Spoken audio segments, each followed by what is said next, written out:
네. 이 교정 치료 방법에 대해서 자세히 알아보고 있는데 교정기를 어디에 설치하느냐에 따라서도 종류가 나뉜다고 합니다.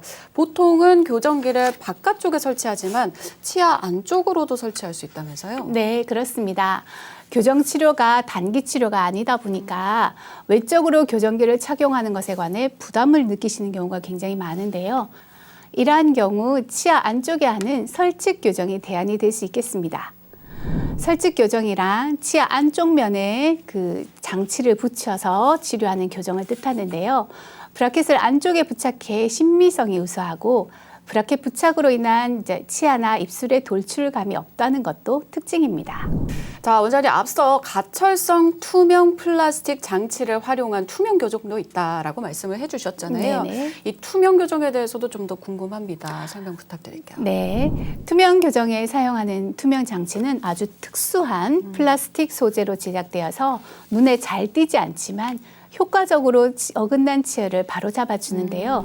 특히 탈부착이 가능하기 때문에 식사나 격한 활동을 하는 중에는 잠시 교정 장치를 제거해 줄 수 있어서 일상생활이 굉장히 편하고 교정 장치의 관리도 굉장히 용이한 편입니다. 네. 하지만 복잡한 치아 이동에는 적합하지 않아요. 이제 부정교합이 심하신 분들은 투명 교정이 좀 어려울 수가 있다는 점 알고 계셔야 될 것 같습니다. 이렇게 조금씩 압력을 가해서 이동을 시키는 건데 그럼 그 압력이 사라지면 원상태로 돌아오는 건 아닐까라는 생각이 들기도 하거든요. 혹시 치아 교정 후에 가지런해진 치열이 다시 좀 틀어질 수도 있는 건가요? 네, 우리의 몸은 원래 상태대로 회복하려는 그런 성질을 가지고 있거든요.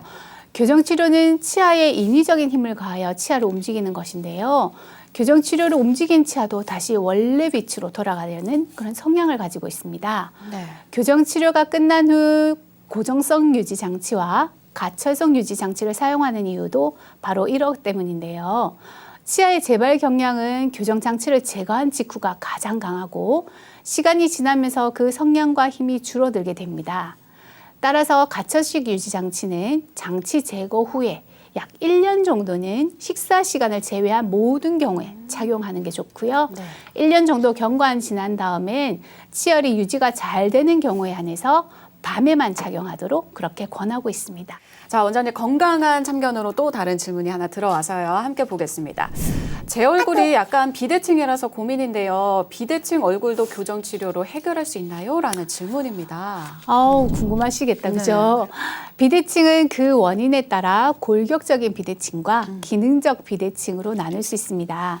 골격적 비대칭은 그대로 턱뼈, 특히 아래턱뼈의 좌우 모양이나 길이의 차이에서 오는 비대칭을 말합니다.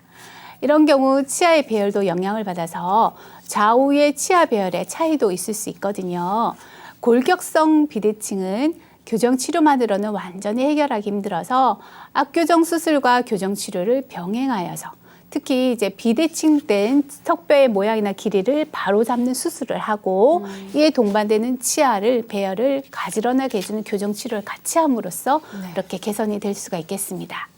기능적 비대칭은 치아 배열 이상으로 인해서 입을 벌렸을 경우에는 비대칭이 없고 입을 다물면서 턱이 미끄러지면서 비대칭이 있는 경우가 있는데요. 이건 치아 배열 이상이나 교합 간섭으로 인해서 생기는 비대칭이기 때문에 이런 경우 교정 치료만으로도 좀 만족한 결과를 얻을 수가 있게 됐습니다. 교정 치료 후에는 입을 벌렸을 때나 다물었을 때나 거의 비슷한 모습을 얻을 수가 있게 되겠죠. 그렇군요. 자, 지금까지 치아 교정 원리와 또 종류, 또한 다양한 치료 방법에 대해서 이야기 나눠봤는데요. 교정할 때는 꼼꼼한 관리도 굉장히 중요할 것 같습니다. 원장님, 이 치아 교정 중에 치아 관리는 어떻게 하는 것이 좋은가요? 네, 교정 치료를 받는 분들은 복잡한 장치로 인해서 음식물이나 치태가 끼기 쉬우므로 충치나 치주질환에 대해 더 세심한 관리가 필요한데요. 하루 3번의 식사나 간식을 드신 후에는 바로 칫솔질을 하셔야 합니다.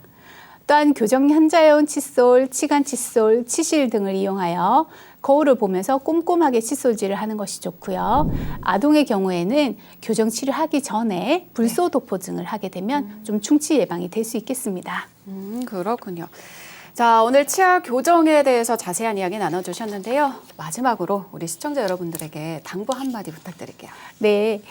최근 의료기술이 발달하면서 교정치료의 방법과 기술도 많이 달라져 환자 개인에 맞는 교정치료 또한 폭이 넓어졌습니다. 치아 교정 시 너무 심미적인 측면에 치중하기보다는 구강 전체 건강을 고려해서 안정적인 계획을 세우는 게 가장 중요하겠는데요. 부정교합으로 인한 구강 질환이나 저작 기능을 제대로 수행하지 못하는 등 전반적인 건강 문제도 고려해서 개별 맞춤 치료를 시작하는 게 중요합니다. 교정 전 발치 여부, 사용할 장치 종류 등 환자에 맞게 정확한 계획을 세워야 하므로 교정 전문의와 충분한 상의 후에 치료를 신중하게 결정하는 것을 권장해 드립니다. 네, 오늘 함께해 주신 CK 치과병원 윤정희 원장님 고맙습니다. 네, 감사합니다.